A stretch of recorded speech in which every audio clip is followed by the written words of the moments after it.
Yeah, I'm just calling to let you know that I'm back in the office. I took about 10 days off. Yeah, I know. Everybody needs a break, right? Okay. Yeah, I'm back in the office, so we'll check you later. Okay. Yeah. Bye. Hey, welcome back to me. Feels like I've been gone forever. Sterry here, of course, with episode 13 on this September, 7th now, of the 411. We are fueled by Gale's Gas Bars Limited as per usual. We are also at the Fiddler's Poorhouse, which you're going to get a chance to have a look at in a minute. We are powered by WeeStreem, and you'll be able to chat on and off, and we'll chat with Kevin of WeeStream throughout the portion of the show. This is the first day that we've done an edition of the 411 that does not have blazing heat. So I know it's not a picture-perfect Labor Day, holiday Monday, but it's kind of a nice break to have a little bit of a cooler day for us anyway. And of course, we know it's all about us. Actually, it's all about Niagara, and we've got some really good guests coming on today. School day is tomorrow for a lot of children around Niagara. Is it for all? I'm not exactly up to date yet on any of the staggered starts and that kind of thing, whether there even are any in Niagara. But Krystle Caputo is going to be with us.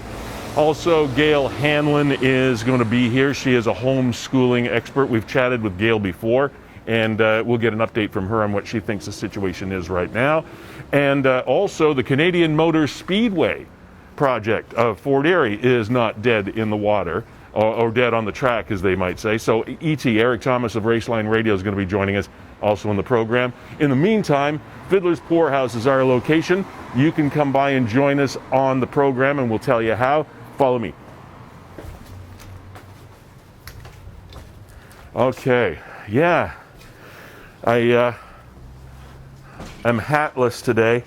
Not because I don't have the hat, just because I'm not sitting under the bright sunshine. I'm not going to get my head burnt off.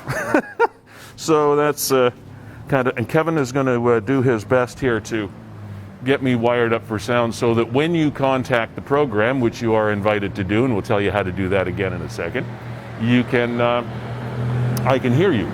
That's what this little thing is all about. And once again, we are here at 149 St. Paul Street in downtown St. Catharines, but it is all about all over Niagara. And we were talking about weather just a little bit earlier. Thanks, Kevin. I guess I can take this guy off now. We were talking about weather a little bit earlier, and you may be, depending on your location, waking up. We must do the sanitize thing as well, because sometimes, you know, my office down the street, sometimes it just doesn't feel fresh to me. But you know, that's that may be my paranoia kicking in. I don't know, but you know, just in case. What you may be waking up to, depending on your location today, are scenes like this. Now, that's a scene of, is that Montebello Park, Kev? Yeah, Montebello Park, and police officers had that road blocked off. Yeah, so there's some wind damage, obviously, there to the local foliage of Montebello Park. And there's a couple of other shots that we have for you to have a look at. There's some people, as you know, business people that have their patios set up all nice and neatly arranged for you. And sometimes things like this happen. That's just around the corner from where we sit at this very moment in time. So hopefully you did not sustain any damage where you were. We've had some pretty extreme, I guess, weather in some cases. Port Colborne was the site of what some people were saying for a while was perhaps a tornado. Now, this was, how many days ago was this, Kevin? About a week ago? A couple days ago. I think we're looking... just a couple of days? Thursday, Friday. Okay. With me being off for a while, all the days run into one another. Could have been a week, could have been a day. I'm not sure. But yeah, I've got some pictures up. But, Lee, this right now is going on in St. Catharines. There's a power outage. Oh, okay. Right in the downtown core. Okay, bordered by... So there you are, kind of right up Lake Street, kind of west to Ontario, looks east to Geneva. That might be... Well, it's a little bit, south of the Queenie. Yeah. And the Fairview Mall in that that downtown section. Yeah, so there's a definite power outage, and my assumption is that that's caused by falling limbs and falling trees, and there are falling limbs and falling trees all over Niagara this morning. Yeah. And as you mentioned in Port Colborne this last week, I think it was a confirmed tornado. Is that correct? That's kind of where I was going. At first they said it might be, and they were going to check it out, but it was definitely confirmed as an actual tornado that touched down in Port Colborne around 10:40 at night. So that's an unusual happening. I mean, we can get some extreme weathers, especially in areas close to the lake, Ontario or Erie, but very rarely do we get tornadoes. It happens, but not extremely often. So hopefully you have not sustained any damage where you are. I feel for you if today is your garbage day and you put it out last night. Because you may have some cleanup to do. I stopped doing that because for one reason or another, be it raccoons or skunks or winds or whatever it is, I ended up doing some sort of street cleanup every Monday morning prior to garbage pickup. So I just do it in the morning now. It saves myself a lot of grief. And on that note, Lee, even though today is a holiday, Labor Day, garbage is not interrupted. So your regular day this week. No, yeah. They don't change the garbage days. Yeah, so just trying to see, Lee, where some of the power outages may or may not be. And Electra, the service provider here, goes city by city. So I guess they only have St. Catharines down here. I don't think that covers all of Niagara. I thought Horizon merged with Electra, like full-fold. I frankly, to be perfectly honest, I can't keep track of who reports to whom and covers what area. All I know is if mine's out, who I call. I can't keep track of everybody. I want to thank, we have a second here. I want to thank Local Louie for filling in on the program last week. Pleasure to have him in the chair, and it was kind of nice to call in from British Columbia, where we were out fighting some fires and hanging out with some grandkids, etc. So that was kind of nice. My wife said I should have lost the hat and the glasses, though. She said I looked like the Unabomber. And when I look back at it, she wasn't far off. I did kind of look like the Unabomber. Trust me, it wasn't me. But anyway, to Louis, thanks for sitting in. Really appreciate that. As well as Gayle's Gas Bars, we also appreciate your support. As per always, they fuel this program as they have been fueling Niagara and will fuel Niagara for the next 50 years and or more. As long as there are fossil fuels around, Gayle's will be around Niagara, guaranteed. And I think that'll be for quite some time. WeeStreem, Niagara, Kevin Jack, Brandon Schramm. Kevin, of course, you see here on the corner of your screen, our executive producer and technical guru, and et cetera, et cetera. I always appreciate working with these guys. It's good to have you back. Great fun. And good to be back, Kev. And also to Fiddler's Poorhouse. Just once again, a lovely setting here in the window, and it's nice and cool today. A bit of a breeze. We're not baking under the heat, so we have a nice scene of the streetscape there from downtown St. Catharines. Just great stuff. Now, it's been blazing hotly every single Monday morning we do this show. I know. All summer. This is episode 12, and up to this point, we were 11 for 11. I know. So. This is really a pleasant break for us. Now, you may be cursing it because you had beach plans or some such things. Speaking of beaches, one thing that caught my attention, just as a little aside, we were talking about Port Colborne. We're going to go back there for a second. It was just last week. It was just determined that Port Colborne's beaches would be for locals only, which is not a bad idea. On the face of it. It just could have been done a little earlier, considering the beach season is pretty much over. So I'm not quite sure what was achieved there, but better late than never, perhaps, is the applicable term to that one. But I know they were getting inundated, Lee, as St. Catharines and other municipalities made it locals only. I guess everybody from outside of Niagara realized where they could go, and they started to descend on Port Colborne. And they do have some beautiful beaches down there, don't get me wrong. Absolutely. But they started to see migrations in the thousands. Yeah. So finally had to act and do something. And it's true. You don't really understand what's happening until you see it happen in your own backyard. And the ward councillors on the region from the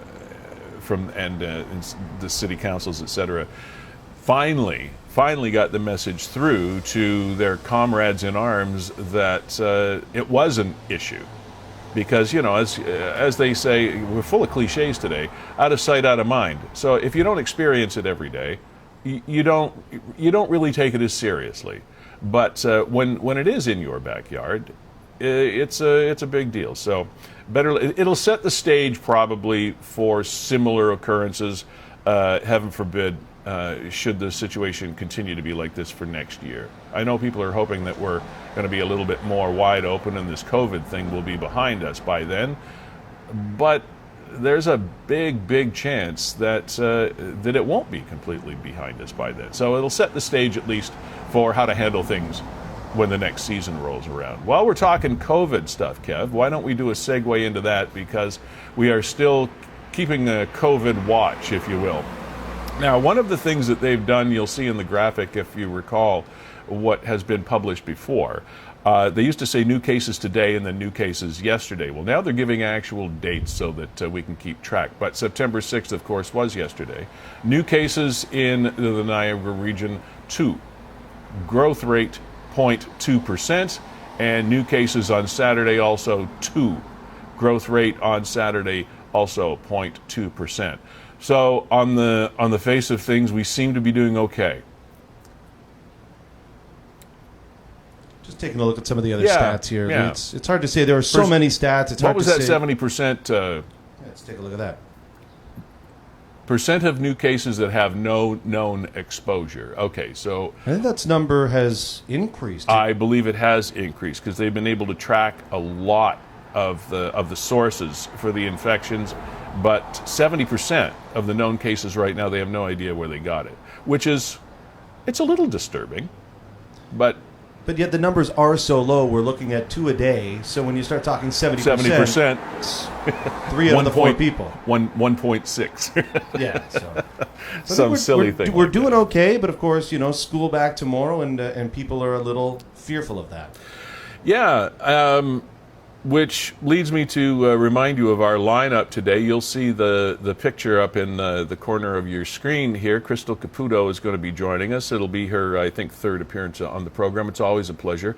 Krystle is a Niagara mom, a business person in the region as well, and a citizen that has been keeping us informed on the parents' perspective of this back-to-school so-called plan. And there has been an awful lot of talk continuing this week.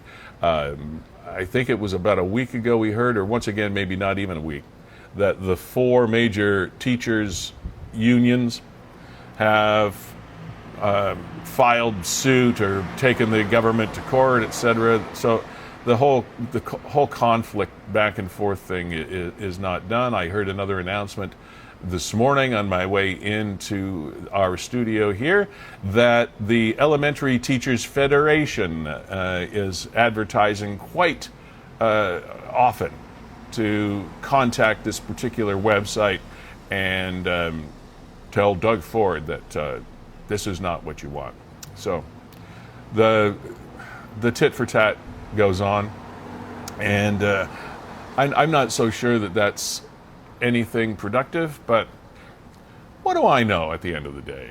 Gayle Hanlon, you will also see her lovely mug right up here. We chatted with her as well before as an expert on homeschooling, and boy did we learn a lot from her about homeschooling,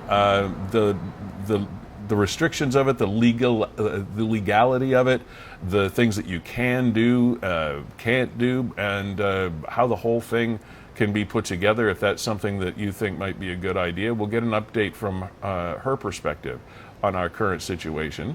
Kevin, let me chat with you for just a second if you have a minute. Absolutely.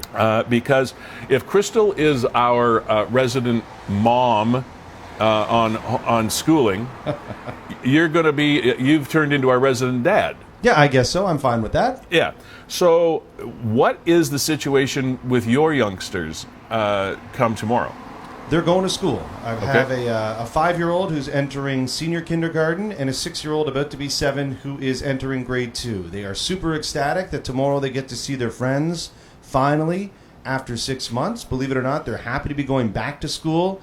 As parents, I'm not really so fearful, and that is my own personal opinion on COVID, on the threat of COVID, et cetera, et cetera. And I will say this, that I don't believe that anybody's opinion on COVID or the personal decisions they make for themselves and their families are open to criticism.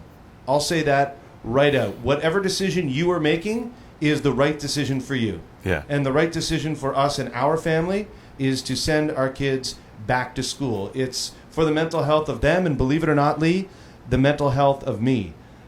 Maybe because the finish line has been so close. Yeah. But for the last week and a half, I have not been good. Like, honestly, the stress of it, the 6 months adding up, maybe it's the cumulative effect. Yeah. I've not been good for the last week. I can see it, that the stress is building. And I wish it wasn't that way, but I'm just telling you as, I guess, the resident father, that's what I've been dealing with. And the kids are going back to school. And as an entrepreneur, I couldn't be happier to finally get 2 feet under myself and my business again. Well, that's I appreciate that perspective and the point that you made about everybody's decision being personal because their situation is personal. There are no two situations that are alike, and social media is rampant with that kind of judgmental approach or condemnation of somebody's decision or what they're doing, and man, that's just out of line. I totally agree with you on that, because everybody needs to do what's right for them and their family. And like we talked about before, raising kids doesn't come with a rule book, So you have to. Parents fly by the seat of their pants on these things, and we're not going to know until we get into this, how it goes. So we get into it, then we adjust as we go along. Yeah, I really think it's important not to criticize what decisions other families are making, because every family is disgusted. This isn't something you wake up and just decide flippant. No. My wife and I have had serious conversations about what we're going to do. But anyway, let's get Krystle into the conversation. Let's do that. Yeah. Hi, Krystle. How you doing today? Good morning, Lee. Good morning, Kevin. I'm well. How are you guys doing? We are great. Thank you very much. You have become sort of our go-to mom, I know, over the last little while, although you're much more than a mom. We're going to talk about some of those things as well. But Krystle Caputo is Niagara Falls. We've been talking to her about this whole back-to-school thing from its early stages, and now the time is here. Krystle, the supposed start date of school is tomorrow. What is your situation right now? So we are with DSBN, and they're doing a staggered start. So one starts on Wednesday and one starts on Thursday, and they are going back full time. I kind of hear Kevin saying, I actually have the opposite experience. I was looking forward to this, and I know I've been like, they're going back, but I'm starting to feel like a little bit anxious, not about the COVID stuff, but just about like the separation anxiety, because we've been together basically 24/7 since March break. So that's going to be an adjustment for everyone over here. That's interesting. that had not entered my mind, but I'm sure that's going to be a thing for folks, because it's not too hard to get into a routine, and then after that kind of time to break it, I can see that happening, but I never thought of it from that perspective. Yeah, well, we'll work through it just like we did with JK, I guess, and it's going to be the new normal, if you will. They need to go back, though. Yeah. What do you think about the staggered start? What I'm not sure of the thought behind it, the motivation for it. So my understanding is just to not overwhelm the kids or the teachers as everybody gets used to the new protocols for going into the school. I mean, just for me personally, it's inconvenient because now I have one starting one day and then there's like, how come he gets to stay home and I can't stay home? So I know that the Catholic School Board's doing it by last name, they're cohorting, so that would have been a more helpful approach. But I have had communications from both of my son's teachers this year, like explaining what to expect and what the process is going to look like. So they've been very good at being communicative during this new phase while we start back at school. So hopefully it goes smoothly. There's been a lot of politicizing of this process, the back to school plan, the rolling out, the social distancing or not social. Anyway, the whole all four teachers unions in the province of Ontario have some sort of legal action ongoing with the province. The federations are advertising heavily against some portions of the plan. As a mom, as a parent, as a taxpayer, as a citizen of Ontario, what is your perspective on the rhetoric that's flying around? So I think it's disappointing, and I think, as usual, when unions are involved in this kind of stuff, they're dragging the teachers into it. The teachers just want what everybody wants, what all the parents want. They want a safe, free start to school. I think it's unfortunate that the unions are trying to capitalize on the pandemic right now and push this narrative out that it's unsafe and et cetera, et cetera. I mean, I trust Minister Lecce. I trust the chief medical officer. I trust sick kids. When you look at this stuff, I mean, and to Kevin's point, it's why you have to respect whatever decision parents are making, because you have to assume that nobody woke up, as he said, and just decided, oh, we're keeping him home and we're sending him in. You take all the information and then you make a decision that's right for your family. And I personally look at the information and I trust the path that the minister has put forward. With regard to the politicians being in a position of almost like between rock and a hard place, almost untenable position of trying to come up with a perfect plan. There probably isn't a perfect plan. Right. So my perspective is we have to let it play out and see how it goes and adjust as we move along, because we know that it's not going to be perfect. It's not going to be perfect, and we've all the experts are telling us, reassure your children, don't use fear tactics. Like, we want them to be comfortable. We want them to not be afraid of this pandemic. I mean, it's mentally damaging to them, what we've gone through and what they've heard. And then to have constantly be bombarded on media with all these, it's scary, you know. No. Sorry, Kevin. Was that Kevin chiming in or just background? I didn't know. No, we just got a guy walking down St. Paul Street. He's a little happy this morning. Good morning. So I don't know, and Kevin, maybe you feel differently, but I just think it's unfortunate that they're perpetuating this fear when we're being told by experts to like try and limit the fear for them. So I don't know.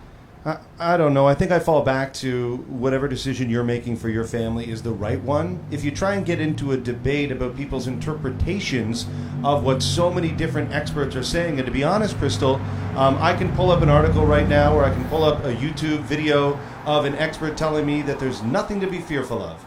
And then at the same time, I can watch the next video of a different expert telling me that fear is at the core of COVID.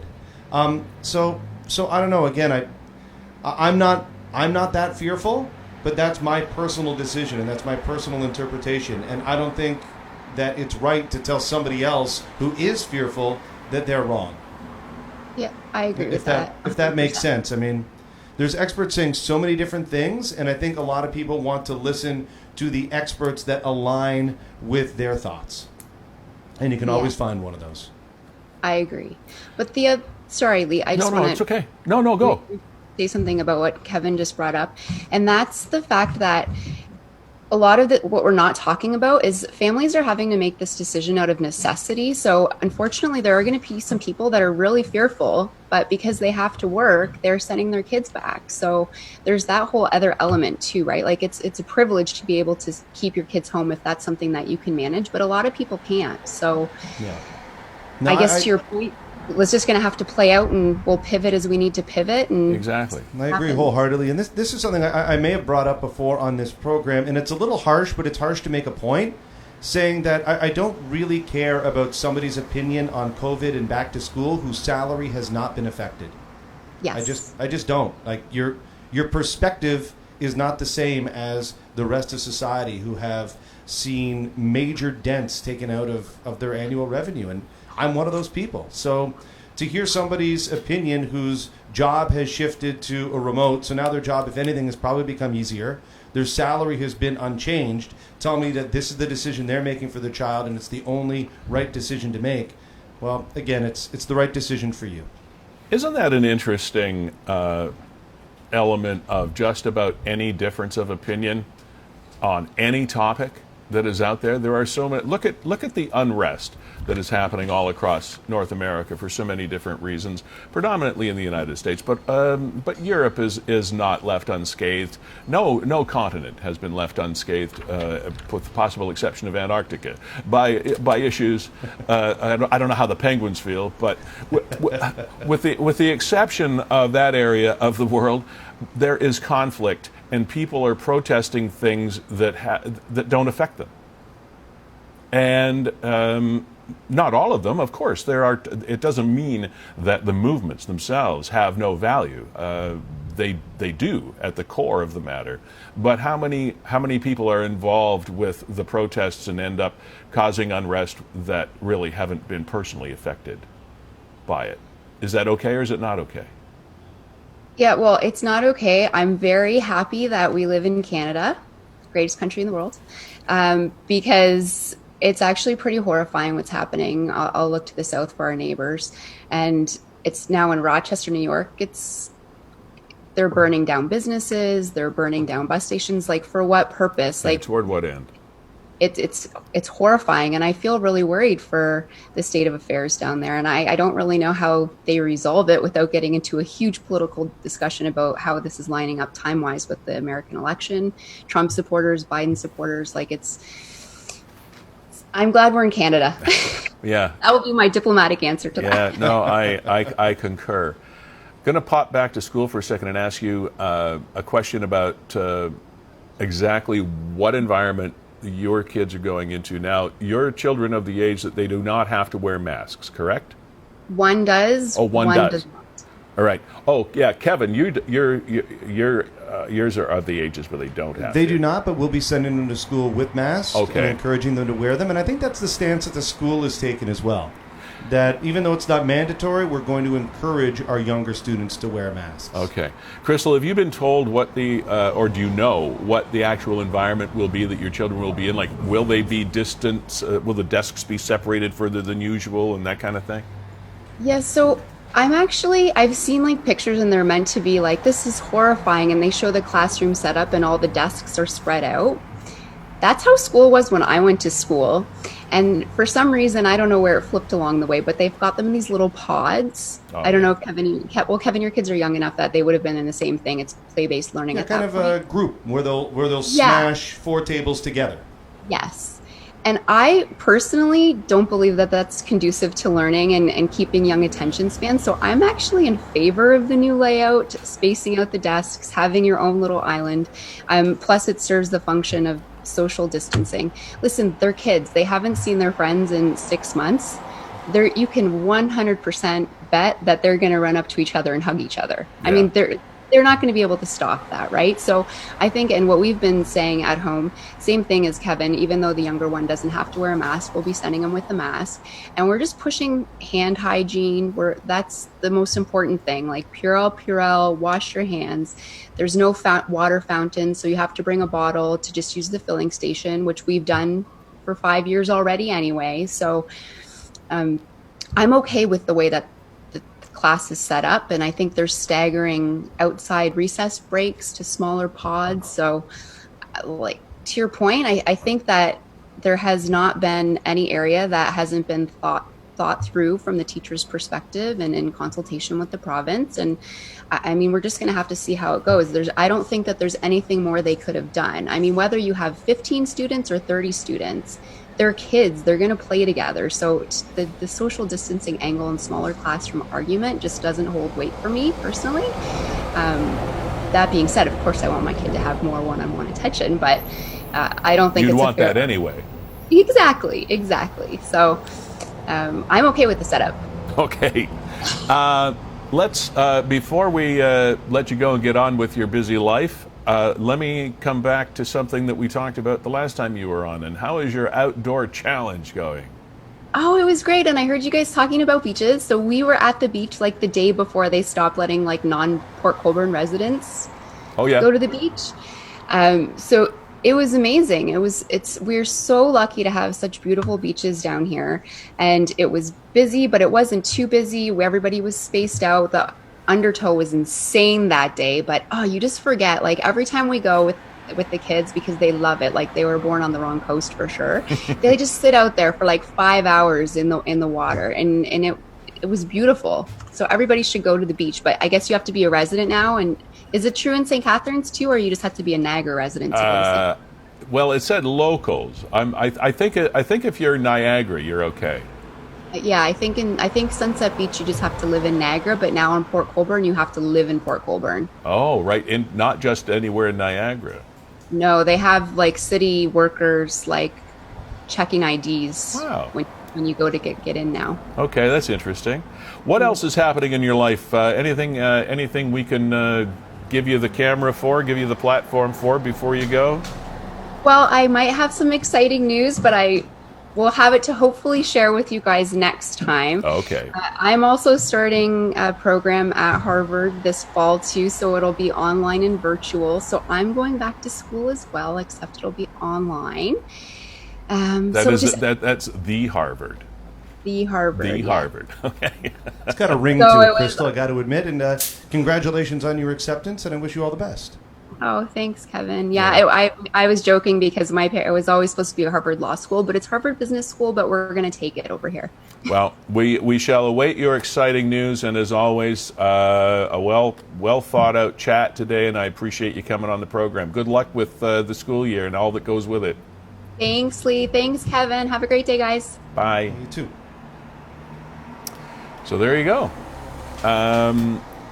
As always, some interesting points to come up. One of the things that I hadn't thought of is what Krystle mentioned with regard to the separation anxiety of the change of routine being so drastic since the last 6 months have been pretty much joined at the hip, parents and children, for that whole time. Interesting perspective on that. Hadn't thought of that. 11 o'clock, you'll see there Erik Tomas, founder and host of Raceline Radio, is going to be joining us. Canadian Motor Speedway is not as dead as we had previously thought. It's been lingering. It's been on life support for quite a number of years, but there's new news that has been released over the past week about the Canadian Motor Speedway. Erik Tomas, as well as his role with Raceline Radio, is the media consultant for that enterprise. So we'll be, if there's anybody that knows more about it, I don't know who that would be. So he's going to be with us around 11 o'clock this morning.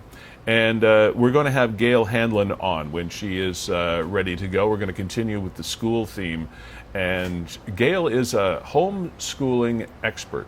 And we have had her on the program before, and I was frankly blown away by, that's not too strong a point. That's not too strong a phrase, because I thought I knew something about homeschooling. I knew nothing. Absolutely nothing. It is such a more organized process than I had any idea. I thought my previous concept of homeschooling was parents who just don't want to send their kids to school, figure they're smarter than the average bear, and so they want to control anything and everything with regard to the acquisition of knowledge that surrounds their kids, and they'll do it their own way. Thank you very much. And maybe it's a little bit like that, but it's so much more organized, and there are so many more resources than I had any idea. And so the task for me as a parent, Lee, seems daunting. Me too. But it's personalities, right? And there are some there that just that relish in the idea of teaching their children, and to them, kudos. But Gayle knows everything, the ins and outs of homeschooling. A lot of parents right now that are making that decision of, okay, I don't want to send my child to school, are then faced with, well, what now? What are my options? Yeah. What do I do now, and how do I adequately teach my children the curriculum that they would otherwise be getting at school? And we're just touching base with Gayle here, and I know we'll get her on the program in a couple of minutes. You know what would bother me if I still had school-age children and I were to be in the situation of having to homeschool them, is it's very common for children to listen to other people more than they listen to their parents, because they're their parents, and they're there. It's almost like a child's job is to rebel, and so when you're a dual role as a parent and a teacher, how do you separate that? I don't think kids in their own mind can separate the fact that, oh, this is mom teaching me mathematics and science, as opposed to this is mom the teacher and this is mom the mom. I don't know how you separate that, and that's what would bother me. I kind of like the idea that there's a third party that is going to have some influence and might have some sort of a different perspective, might be better at communicating with my child than I am about things to do with schooling. So that's what I think that's what would give me pause if I still had school-age children. For me, Lee, it has to do with the younger grades. I always thought that I could teach high school, but I knew that elementary school, I do not have the patience for that. And here I am, a father of two loving and grade 5 and 6-year-old children, and I love them and I get along with them. But to do that day in, day out, and especially with 20 other people's children, that would be overwhelming for me. I don't blame you. Would be for me too. Okay, do we have Gayle ready to go? We do? All right. Gayle Hanlon is going to be immediately joining the program. Hi, Gayle. Hello there. Good morning. How are you? Unspeakably marvelous. Unspeakably marvelous. That's wonderful. Especially on a Monday. That's Absolutely. Good. Yeah. So. Well. Go ahead. Excitement is as excitement is, because I'm in that area of no power. So I raced out over here to EggSmart on Geneva, and I wondered what was going on around you. Yeah. So they're diverting cars around York and Lowell, because there's a big truck there removing some debris. So. All right. Yeah. So it was obviously something wind-related, as we were talking about earlier. Yes. Yeah, we showed some of these pics, Lee, and I'll bring these back up on the screen. I saw them. I did see them. That's great. Yeah, that was Montebello Park, and via the comments on Niagara 411, people watching the show said they just heard a big tree fall on York Street, and et cetera, et cetera. So be careful, everybody. Walking your dogs and all that. So. Yeah, watch those trees. So, Gayle, here we are. Finally, the rubber shall hit the road, as they say, with regard to the brand new school year, which there is some staggered openings, but for all intents and purposes, the school year officially begins tomorrow. What has been going on in your life with regard to the whole homeschooling processes, if anything, since the last time we chatted? Well, as you know, I'm on the executive for the Ontario Federation of Teaching Parents, and I'm in many groups on homeschooling on all sorts of platforms, Reddit and Facebook as well. The Facebook communities are just inundated with families and parents that are fearful. And so our biggest job with trying to help these families is to alleviate any fear. We can't control what's going on in their lives with regard to their schools. If they're choosing, they don't feel like they're actually having a choice. It's that they're feeling backed into a corner. If they want their children to be safe, and they are unsure of what's going on. Many, in fact, I don't know any that have actually received information. And so when people are joining the groups, they're putting in their reasons, right? So I'm afraid, the school hasn't told me anything. What do I do? So they're turning to the homeschoolers who have been doing this for possibly decades for advice and support, which we're happy to give them. There's even a group called COVID homeschooling. Oh. So for those people that are planning on returning their children, and they're just doing this as a stopgap measure, because I think the biggest confusion comes from the school board's definition of homeschooling and the dictionary definition of homeschooling. So if people are just opting out of sending their kids to school and doing things that's doing the same curriculum, then that's technically not homeschooling. That's school at home or COVID schooling. Okay. So there's a big difference between the philosophy of home educating and being stuck in a situation that you're not used to. Okay, that's an interesting point. You say that people that are just keeping their children home and trying to follow the same curriculum is not home schooling. It's just doing school at home. I realize that's sort of a play on words, but I get where you're coming from to a point. Yes. Now, let's try to clear that up a little bit. I can do that. Okay, yep. Thanks. You go. Then. Okay, so in the Education Act, as I mentioned last time I was on, Section 21(2)(a) states that a person is excused from attendance at school if satisfactory instruction is provided at home or elsewhere. That's where it stems from. So the satisfactory instruction is not defined by the Education Act, okay, nor should it be. However, the people in the system believe that satisfactory instruction is the ministry-approved curriculum. Whereas when you excuse your child from attendance at school, you are no longer bound by that curriculum. You are free to choose anything you wish anywhere in the world that is right for your children. So, for instance, people with kids with special needs may need to, I've talked to people recently, they've got a child going into grade 8 and they're functioning at a grade 2 level. How does that help that child, mm-hmm. right? So when you excuse your children, you can create or purchase or put together a program of your own research and creation. There are a million out there.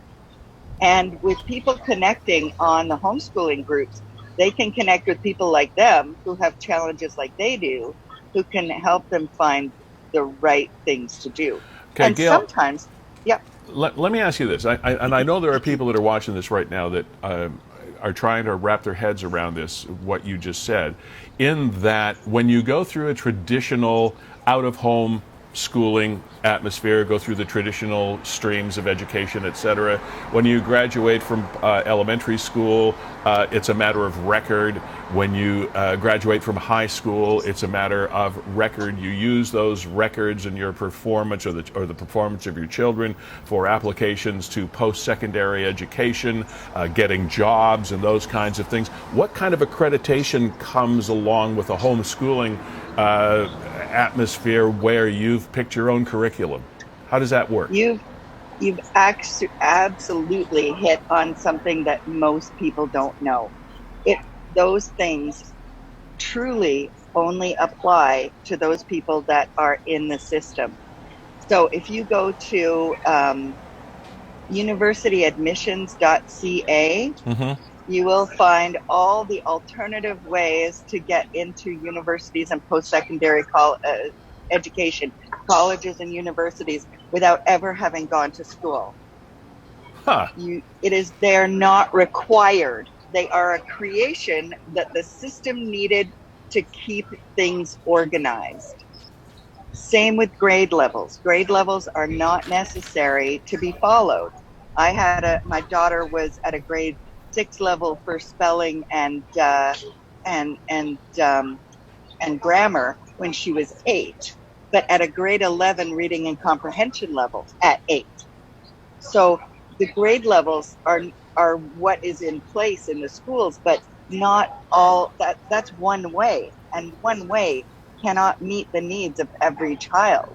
So when we're talking about education and learning, there need to be as many ways to learn, or as many options out there as there are kids and ways to learn. Is it your opinion, Gayle, that university recruitment people, or the people that make the decision on admissions, etc., give equal or enough weight to homeschooled students as they do traditionally schooled students? Do they recognize it? They recognize it more. The reason why the Canadian universities and colleges adopted this, it was not very much different than the international students coming in. They don't have Ontario high school diplomas. They have to go through a different way, right? So they have to be assessed differently. So back about 20 years ago, the U.S. universities were contacting the Ontario Federation of Teaching Parents, basically soliciting our students. They were reaching out to us because they wanted to invite the homeschoolers, full scholarships and everything, because they recognized that the home-educated students were ones that were motivated, they wanted to learn, they were self-directed, they were not the kind of people who were just there because it's what you do after high school. Right. That's fascinating. Yeah.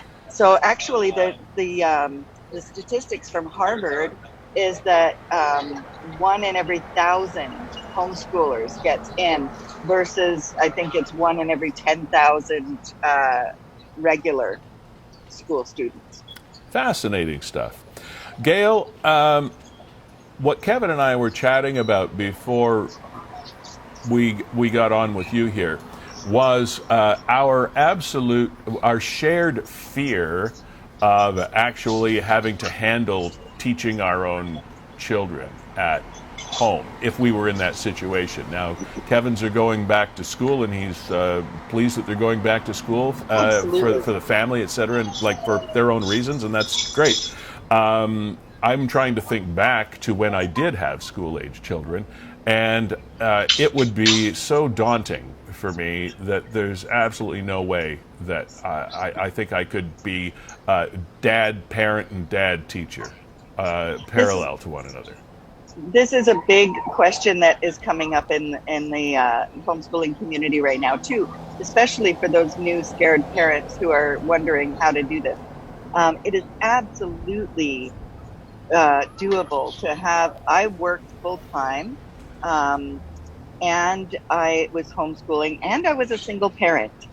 So I was, back in the day, I think it was 2002, TV Ontario did a show called Planet Parent Families.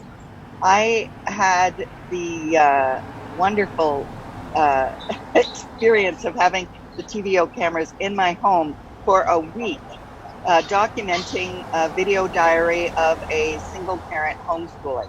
Today we call that reality shows. Yes.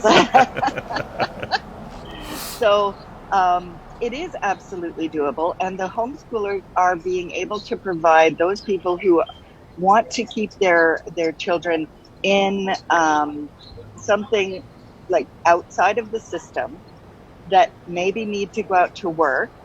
Everybody's coming together. There's mentors, there's child care providers that have similar age kids that feel the same way.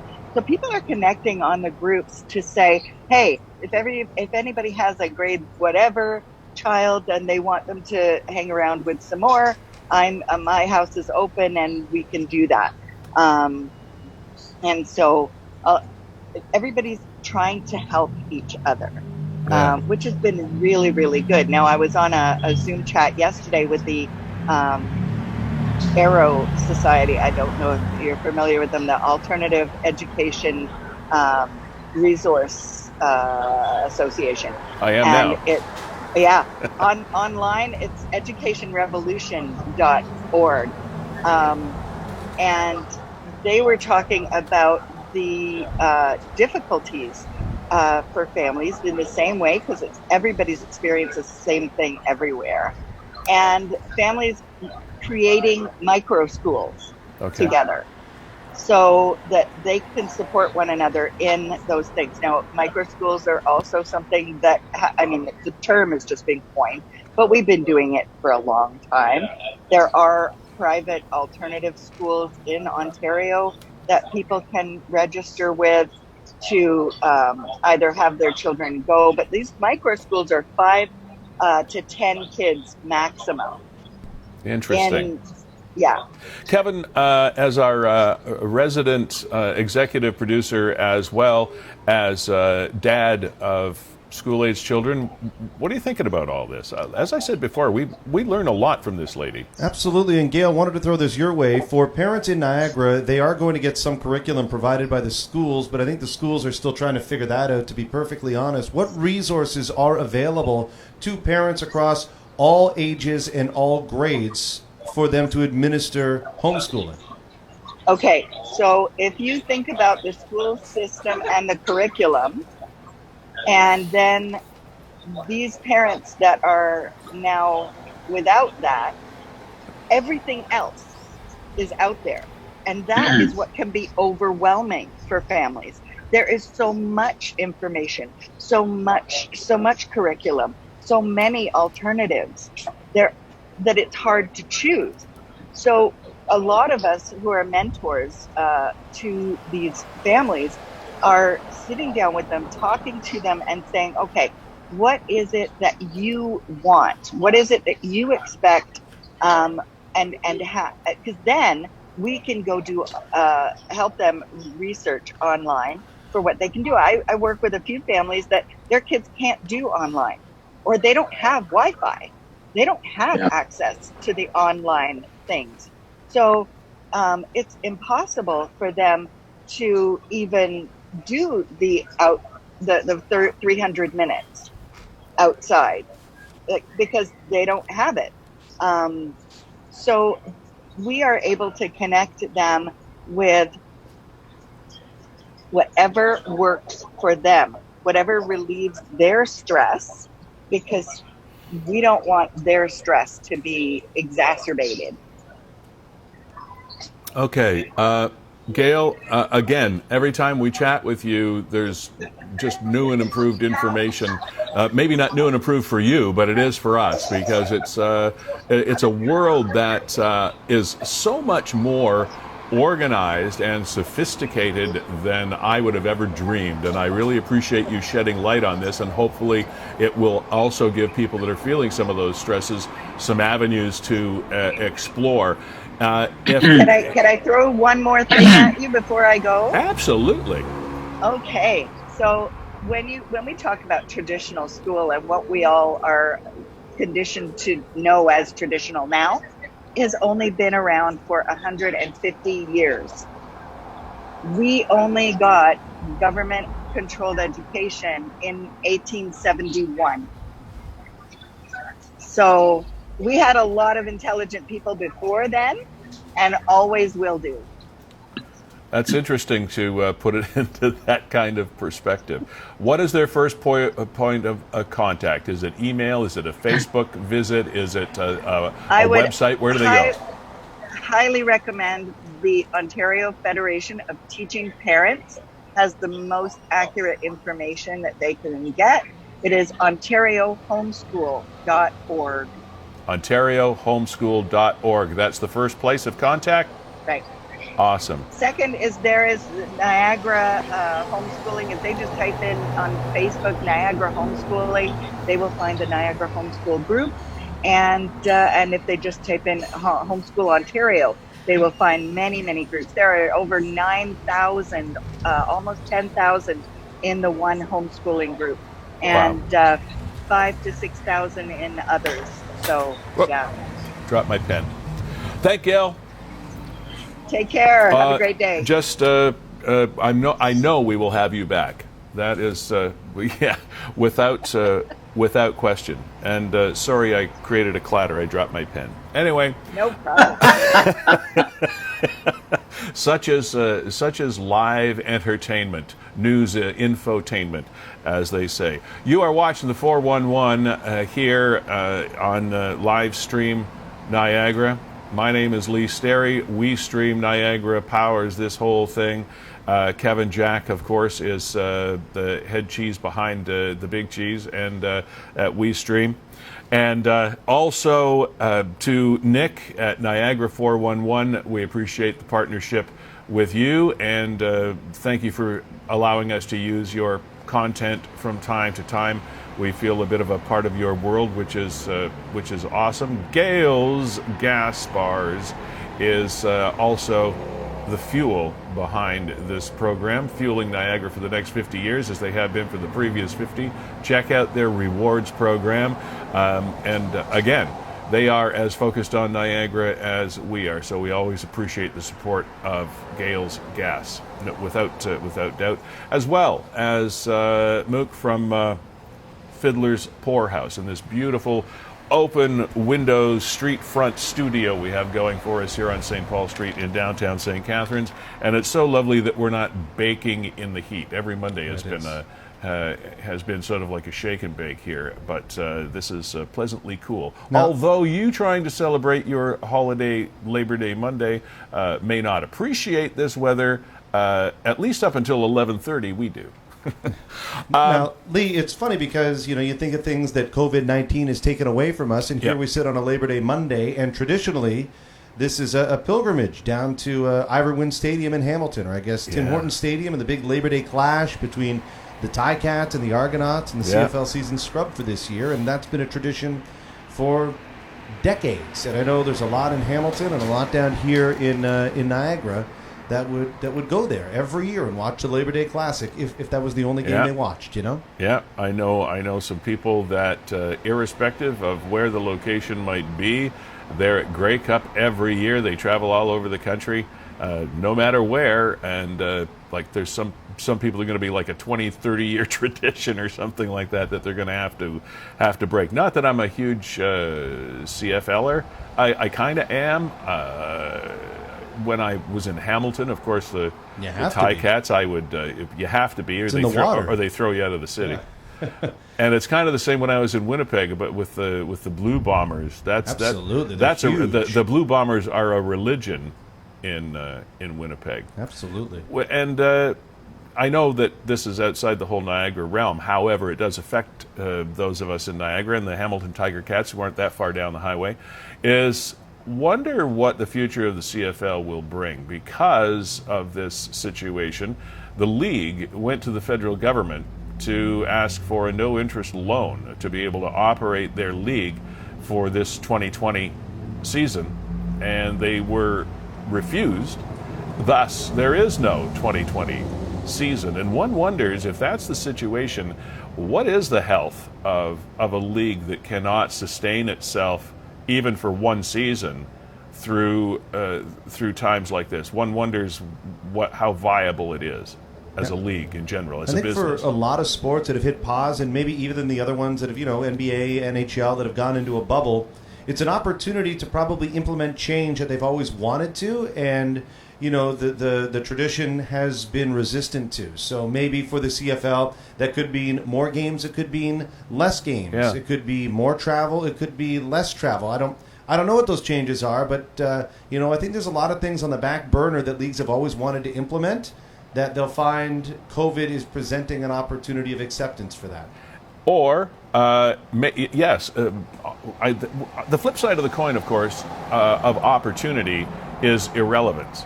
Because they'll either find those opportunities or they'll realize that they're irrelevant and cease to exist.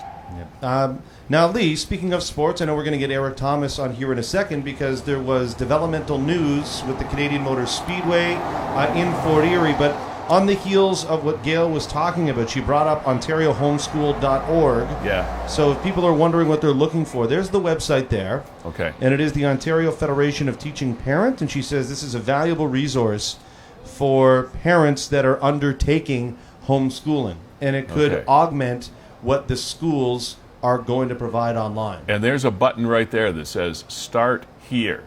So if you find the OFTP site, that link that Kevin put up there, just follow the bouncing ball, as it were. Follow the clicks. There you go. Homeschooling FAQs. There's all your headings. How to start homeschooling in Ontario.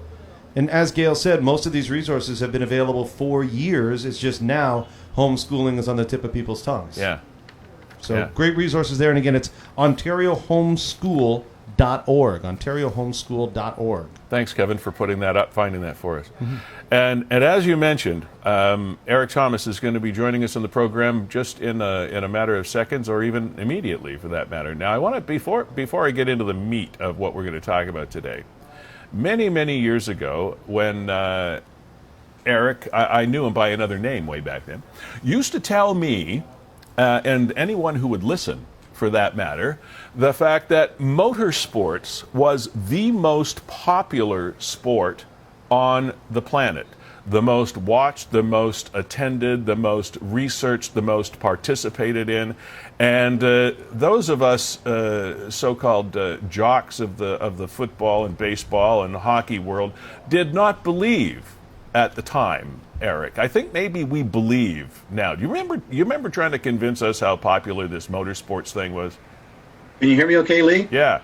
Okay. Yeah, I remember that. And when you consider other sports like World Cup soccer, and you're going to get soccer guys to talk all about it, about how popular it is, and it is popular. But when you talk about the worldwide audience for the sport of racing automobiles, then what tips it over the top is the fact that you've got hundreds and thousands of small speedways outside of neighborhoods or in neighborhoods. And just take the one that you're sitting in right now, and where I am in Font Hill, is the fact that Merrittville Speedway has been there since 1952, and this season, as affected as it has been badly by COVID-19, this is their 69th consecutive season.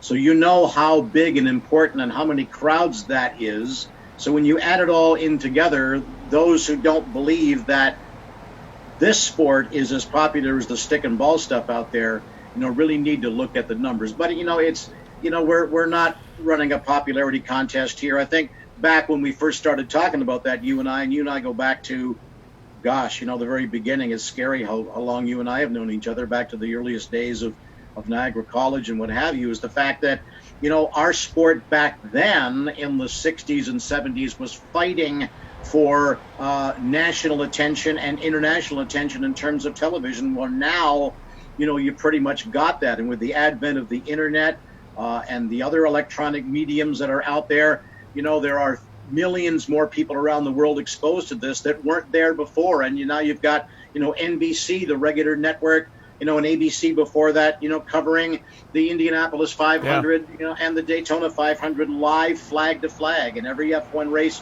is on television. Even the small regional stuff is on television on a regular basis. So, the fact that you've got cars moving in behind you there on St. Paul Street, and I always laugh when I see cars go by. Then I hear people say, well, I'm not a racing fan at all. I said, do you drive a car? I said, yeah. Well, then you're more closely affiliated with this sport than you know, because almost all of the safety features and mechanical features on the car you drive your kids to school with, and will shortly, and get groceries every day, had their genesis and their testing at the racetrack. So that's really interesting. In one way or another, in more than one way than you probably even realize, one way or another, you're affiliated with the sport, whether you like it or not. Okay, let's take that hat off and just sort of slide a little parallel to it and put on the Erik Tomas as media consultant for Canadian Motor Speedway hat.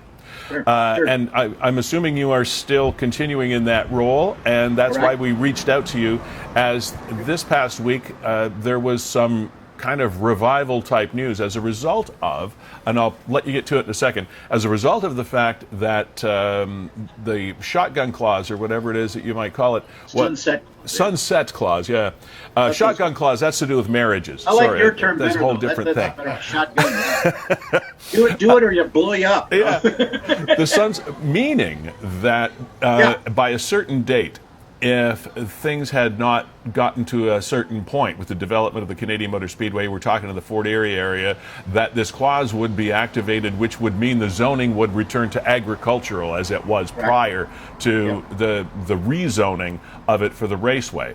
But there is new news to report, so I'm going to shut up and have you tell us what the current situation is with Canadian Motor Speedway in Fort Erie.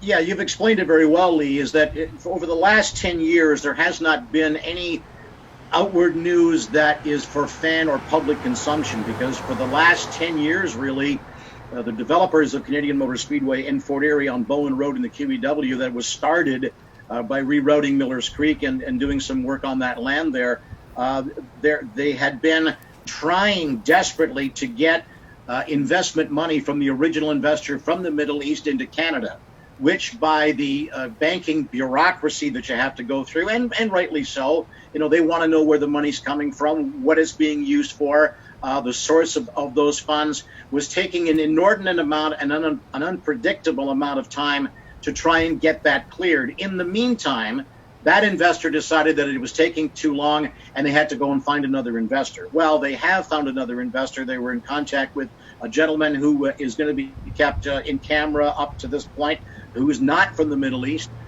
who has a racing background, who I am familiar with, that is going to jump in and fund this whole thing. And as simply, that was what was going on over the last little while. You can say that the project was dormant, and we got a lot of people asking, is it dead? No, it's not dead. I mean, they bought land. The core land for the project has been in their purchase for the last number of years, and taxes are being paid on that land.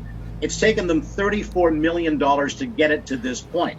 Now, what was happening, and to your point, the shotgun clause, as you called it, which I like, the sunset clause means that when you go through the Ontario Municipal Board and you get rezoned, and you go to the OMB, you say, we're going to build this on this land. You need to do this over a limited length of time. Otherwise, you're right, it reverts back to the agricultural zoning that was there, and they have to start all over again. Well, the sunset clause was coming up the middle of this month and coming up pretty quick. So Azar Mohammed, the executive director of the Canadian Motor Speedway development, went to the town of Fort Erie with an audio presentation and video presentation a couple of weeks ago, looking for a letter of support from the town to go to what is now LPAT, which is I have to look it up because it's a long name. It's the Local Planning Appeal Tribunal, which is now what the OMB used to be. That's what the organization is now. To go to them to apply for an extension to your sunset clause. And that was just granted. The town wrote a letter, and LPAT, that's the short form, granted that extension. So now the shotgun clause or the sunset clause has been moved a year in September to September of 2021. But in that year now, they have to get equipment back on the land, and they totally intend to do that. So that's the reason why, after 10 years of not knowing what's going on here, refunding, new investment, new timeline, new design, and an extension on the sunset clause, and that's why all of a sudden somebody's plugged this thing in and powered it all back up again. So here we are. Is a year long enough? Now, you said they have to have equipment back on the land. Is there a specific point at which the development has to be by a year from now?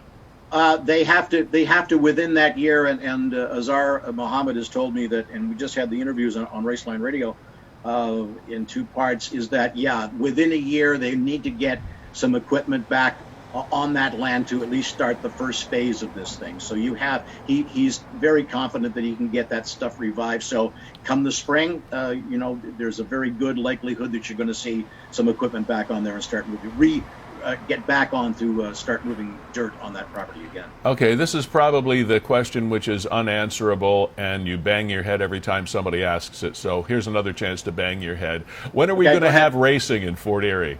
Well, on this racetrack, you've got a 3/4 mile paved oval, much like Richmond International Speedway, for various events, stock car racing of various kinds. You can mention NASCAR if you want. Jeff Gordon, who was in on the ground floor of designing this racetrack, is still part of the project. He's got NASCAR's ear, so you've got 3 divisions of stock car racing. You've also on the road course with this new investor. He's a big motorcycle guy, so the road course could be a big one. FIA, FIM approved, and this is automobiles and motorcycle approvals to build a road course of between 5 and 6 kilometers, pronounced correctly, in length, when the original design was a little smaller than that. So the road course and the oval are going to work in concert to move this forward. The beauty of originally was proposed to be a 1 mile track. Now it's 3/4 of a mile. So this allows you to not only bring the bigs in, the Indy cars have run on tracks like Richmond and tracks like Iowa of the same dimension. So there's open wheel possibilities there as well. But a track that is 3/4 of a mile as opposed to the original mile proposal is the fact that you can bring in cars from the NASCAR Pinty Series and regional cars that you may not have been able to run on a mile easily, but with 3/4 of a mile, you can do that. So that's kind of an idea of what you can run on this racetrack. There's a huge educational component, working with Brock University, working with McMaster University in Hamilton,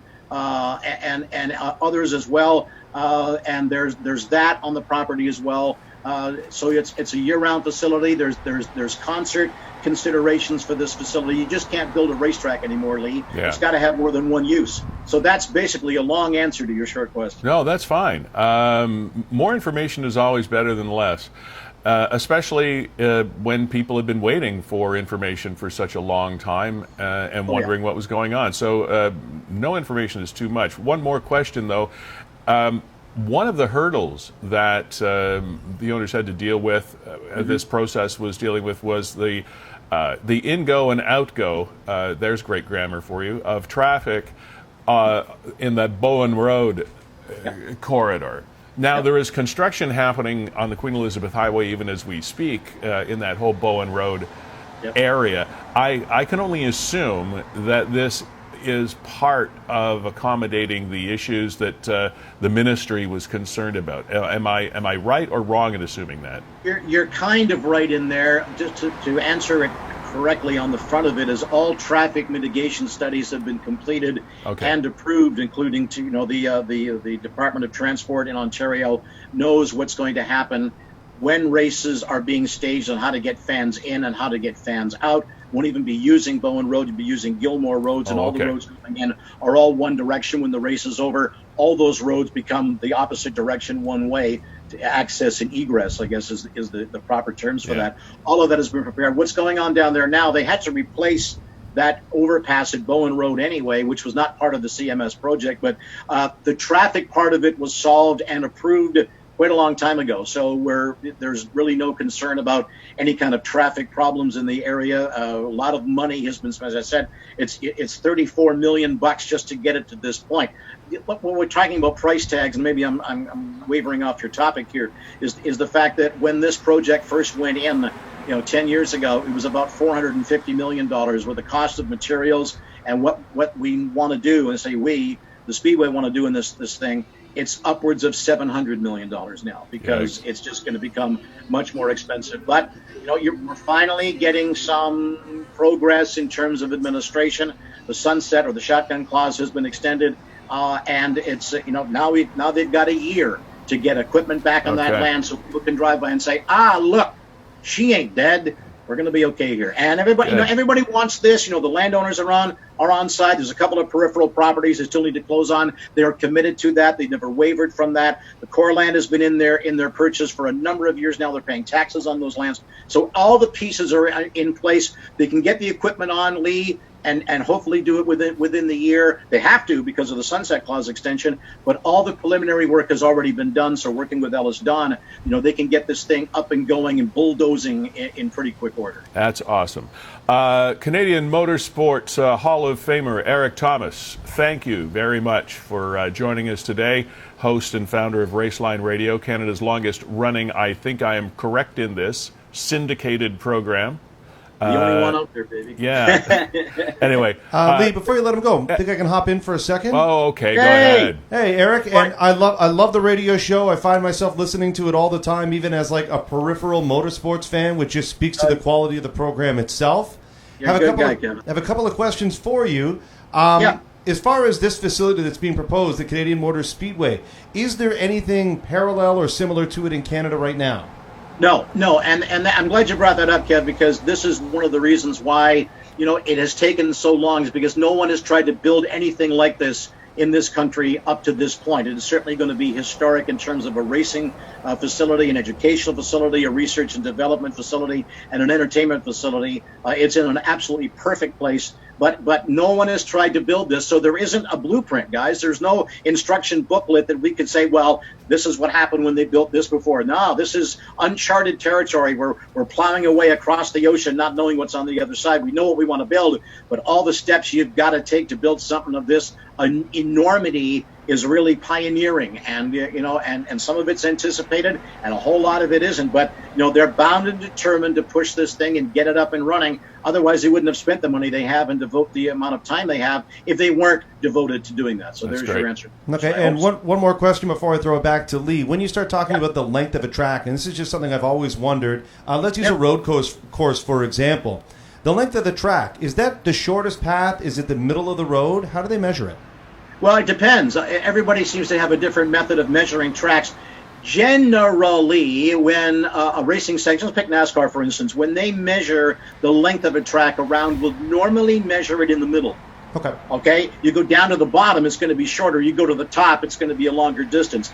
But generally, the rule of thumb is if you're going to do an accurate measurement of the length of any racetrack, especially on an oval or even a road course, is you take a measurement somewhere around the crown or the middle of the road to give you kind of an accurate picture. I mean, a lot of people back, a lot of dirt tracks around in the area, like Merrittville and Ransomville varies. And while we measured it at the bottom, no, did we measure it at the top? Not exactly sure. Some licenses taken with small tracks, but the big people, the big sanctions normally will measure their track in the middle to give you the memeasurement that's there.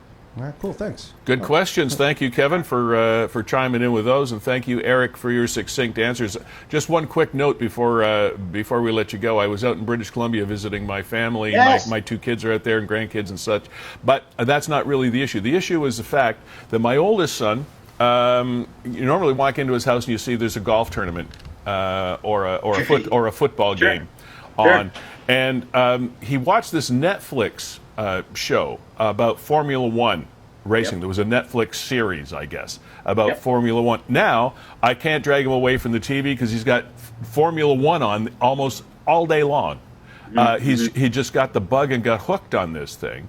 And it's funny. How can people will say about golf, oh, it's so dull. Guys hitting a little white ball into a hole. Yeah, I can see it being dull. And then other people will say, how can you watch cars just go around and around and around and around? And it sounds boring until you sit down and you watch some of it, and it's so easy to get hooked. And I'm not saying we're going to be doing Formula One in Fort Erie, but it's racing in general can be kind of addictive that way.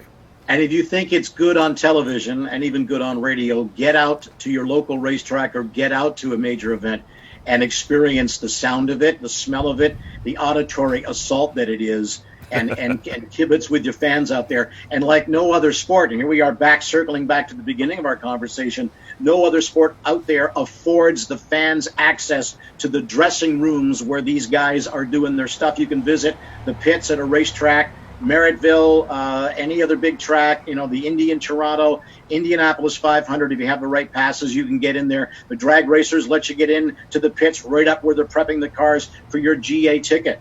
And no other sport. You can't go into the Leafs clubhouse or dressing room. You can't go into the Sabres or the Bills, but you sure darn can at a racetrack. And that's one of the reasons why fans gravitate towards that. Great family sport as well. But you're right. I mean, that series is terrific on showing you the characters, the personalities in our game.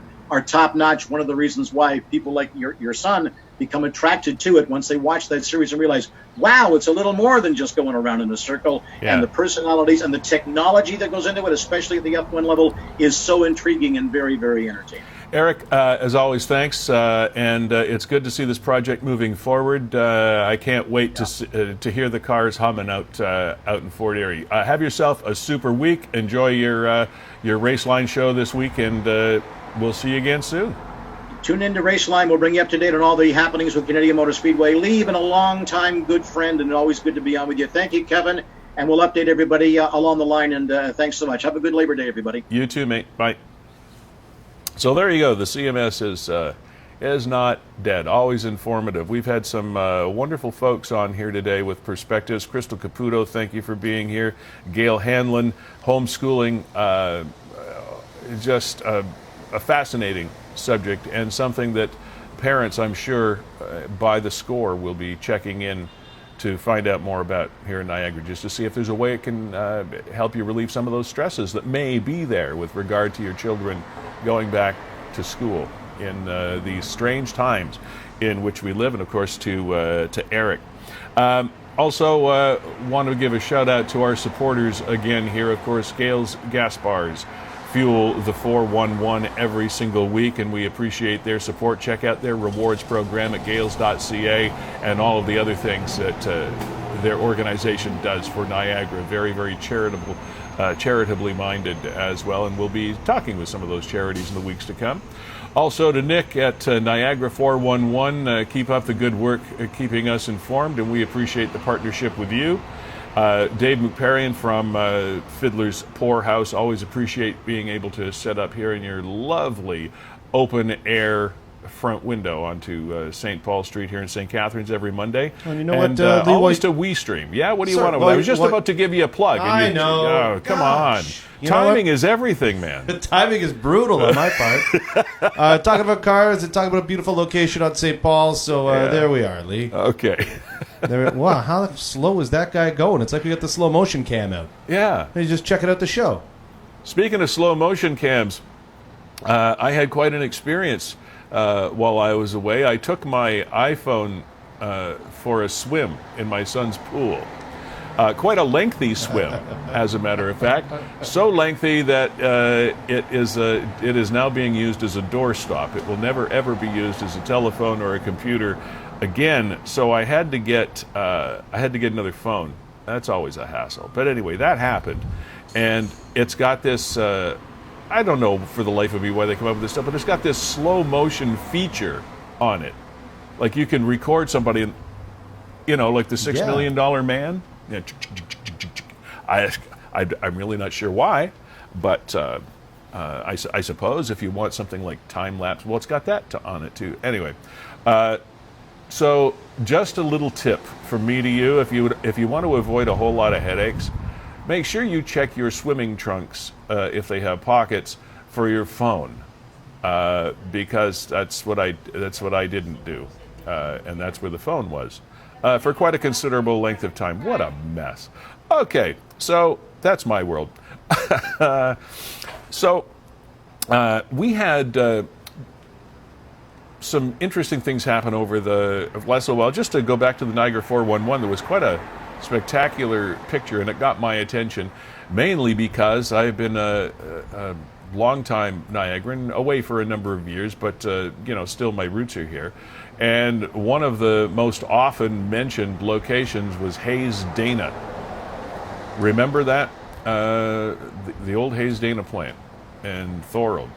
Well, it was on fire, and there was that's probably the best, most, if you wish, spectacular looking picture of the old Hayes Dana plant on fire. So I'm not haven't seen any follow-up as far as damage or anything like that is concerned, or the cause. You often wonder with old buildings what goes on there. There's some other photos, I believe, supplied by Niagara 411ers. Yeah, there's big clouds of black smoke are never good. White smoke, not too bad. Black smoke, never ever good.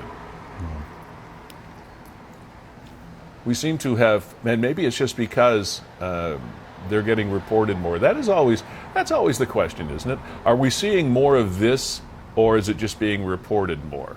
I don't know. But when it comes to, we've talked about this before in this program, stolen things from people's yards, be they ATVs or bicycles, or we had a young man had his wagon stolen that he needed very much. We did a story on that. There are so many things, motorcycles, just all kinds of things being taken from people's property.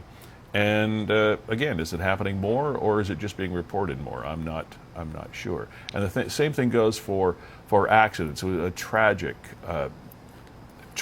accident. We've talked about motorcycles versus cars in the past in Niagara Falls. Police were investigating yesterday a motorcycle collision at approximately 12:25 yesterday. Uniformed officers were called to the intersection of Stanley and Robinson, very, very busy spot right by the casino district, following the report of a collision. 53-year-old Niagara Falls man, life-threatening injuries, was later pronounced deceased. It's such a shame.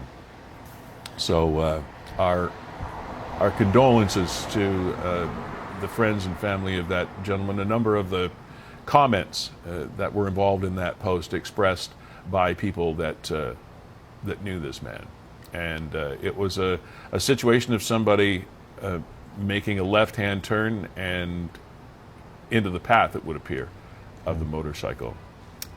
Yeah, a couple people on my Facebook feed, people that I know. So I'm 2 degrees away, Lee, from the affected individual, and of course the affected family. And I know there's a lot of people grieving today across Niagara, and from Lee and I and the entire 411 crew. Condolences. Indeed. A lot of non-life-threatening injuries are the result of many collisions that are reported on Niagara 411 and elsewhere as well. But I guess that was my point. There seem to be a lot of collisions now. Maybe it's because in this summertime we still, in spite of COVID, have increased numbers on the roads. It may also be some distractions that are out there as well. Now, that is one area. Stanley and Robinson is definitely an area where if you're driving, you have to pay attention, because there are so many distractions in that area, especially if people are in the area that aren't familiar with it. They're trying to figure out where to turn, where to go, follow the lights, watch for the pedestrians, because there are tons of them in that area, the casino district in Niagara. And it's a tricky place to be operating a motorized vehicle of any sort, without question. And that's again unfortunate. There's a story I wanted to touch on, Kevin. I know we're getting just ready to wrap up. Oh, this one before we get to that, let's do this. This is something I thought was really an interesting thing. I'd never heard of anything like it. A doggy blood donor clinic. And this was posted on Niagara 411, so you can check it out. And the blood donor clinic at Glen Ridge Animal Hospital. And it's coming up, what the heck is it? October 13th. There it is, Tuesday, October 13th, from 10 o'clock in the morning till 3 o'clock in the afternoon. And you can do this. You can call them, or you can go to the website of the Glen Ridge Animal Clinic and find out more about it. What it appears, Kevin, is that they are actually stockpiling blood types from dogs for use in operations, be they emergency or otherwise, on their animals. Have you ever heard of this? No, I mean, that's exactly what I was asking you. I've never heard of this. With all the campaigns we always hear about getting us to donate our blood, I've never once heard about the need for animal blood. And why wouldn't there be? Right, of course. I mean, when you hear it, it makes so much sense. Yeah. but I've never thought of it. Now we're in sync, Lee. And what a great... I just thought it was such a neat idea. I wanted to bring it to your attention. And now you got some time to plan for it and find out more about it before you just jump in full throttle. October the 13th, Glen Ridge Animal Clinic. Okay, another story that Kevin and I touched on from another angle. a while back, and that's the fact that we have experienced the walking of police officers from the Niagara Regional Police Service right here along St. Paul Street, a community policing initiative that was started a number of years ago. There's, I believe, Mayor Senzik and council came before the Niagara Regional Council with a proposal to add more police to downtown St. Catharines, including a foot patrol. That was instituted, whether it was a pilot program or not, but it continues at the moment. And it just occurred to us that it was really a neat thing to see. It was community policing at its most grassroots function, and that is coming up face to face, close and personal with the citizens of any given area and the business owners of any given area, and just sort of a, hey, how are you? How's the business today? What are you doing? Or, throwing a frisbee with a kid or something like that, And so, not that you're going to do that in the middle of St. Paul Street, but you get my point. So this story got my attention, and there is a committee. I'm looking at my computer here to remind myself of the exact language that was used. The St. Catharines Anti-Racism Advisory Committee is recommending money in the Niagara Regional Police budget be reallocated to a civilian service to deal with mental health, suicide, and welfare check calls. All right, so far so good, because we've talked about that before. Now, but there is another piece to this. The committee is suggesting the police chief and board reassess the financial requirements for adequate policing based on removing welfare checks, mental health, and suicide threat calls. Fine. And here's where it gets tricky. As well as foot patrols that are demanded because of perception. Come again, Lee? Yeah. They are asking to reassess the financial requirements for foot patrols that are demanded because of perception. What perception would that be that is a negative perception on behalf of the Racism Advisory Committee? Now, once again, we talk about being qualified to speak on a subject.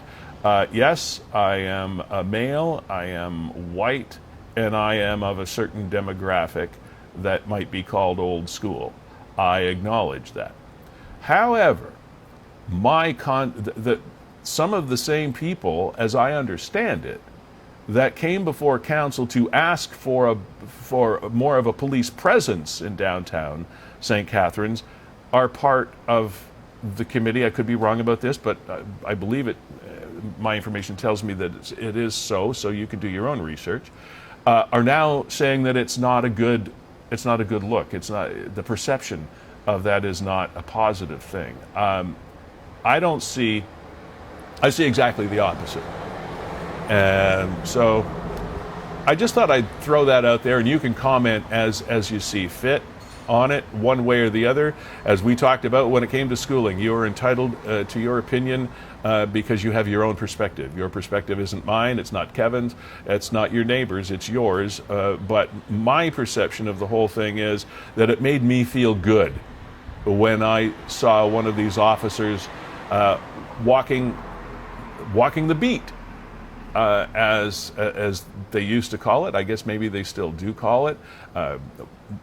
They'd come by the window here, have a chat, wave. They didn't have their official hat on. They're like bareheaded and just kind of taking a stroll and saying hi to folks and making sure that everything's cool and checking it out. We saw the guy on patrol downtown a couple times today, walk by the building. Yeah. And he said hi once.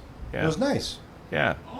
So, anyway, Regional police walking by. No, him. It's him. I'm the Niagara Regional. There he goes. Somebody's been paying attention. Yeah, boy. That guy's right in tune with the program. He is. Hire that guy. He is up to snuff with everything. Just thought I'd throw that out there, and as a thought starter, maybe a conversation starter for you when you're sitting out on a nice patio somewhere. Do we want less community presence by police officers on foot?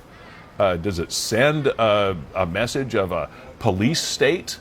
Does it send a message of oppression and or watchdogging? I'm assuming that that's the kind of perception that they're concerned about. Oh my gosh, we're being looked at by the police all the time. We've got the cops on the street. Look out, the cops are here. I don't know. It doesn't strike me that way, and I think it's kind of a shame that that's being tied in. All those other goals of the suggestions from the Racism Advisory Committee, all those other goals are honorable ones, and I think certainly worth debating. Without question, put your financial resources as a region where they will do the most good to help people that are in those certain situations. I totally get it, and I couldn't agree more. It's just that one element, that one little piece of the platform that has me kind of scratching my head a little bit. Kevin Jack, it looks like episode 13 is almost a wrap. Are we up to a baker's dozen? I thought we were at a regular old dozen. No. We're at 13 already, Lee? Yeah. How did that happen? Louis had 12. Lucky number 12. All right. And you know what? Judging by the smell that just wafted by, it's 4:20, and that means it's time to wrap up the show. Yes, there was a little. There was a waft. Yeah, there was a little local foliage being puffed on. It's made its way. It's crept into the open confines here. Well, you know what? When you sit in an open-air studio in a downtown environment, you never know. Life is like a box of chocolates. You never know what you're going to get. Kevin Jack, thank you, of WeeStream. A pleasure as always. Happy to be back in the saddle here on the 411. Gale's Gas Bars, appreciate your support. Nick at Niagara 411, thanks. And also to the Fiddler's Poorhouse, we appreciate being able to be here. To Krystle Caputo, Gayle Hanlon, Erik, Tomas, as always, we appreciate your contributions to the program. And don't forget, by the way, if you would like to contribute to this program, we'd love to have you as a contributor at any time. Get in touch with us after the fact. Just go to WeeStream Niagara. All of our contact information is there. You can contact us off the air and away from the public spotlight to just explore the opportunities. If you want to be a part of us, we'd love to have you, no matter where you are around Niagara. You and your stories and your questions and your reports are important to us. So, till episode 14 a week from today, this is the 411. Have yourselves a great week.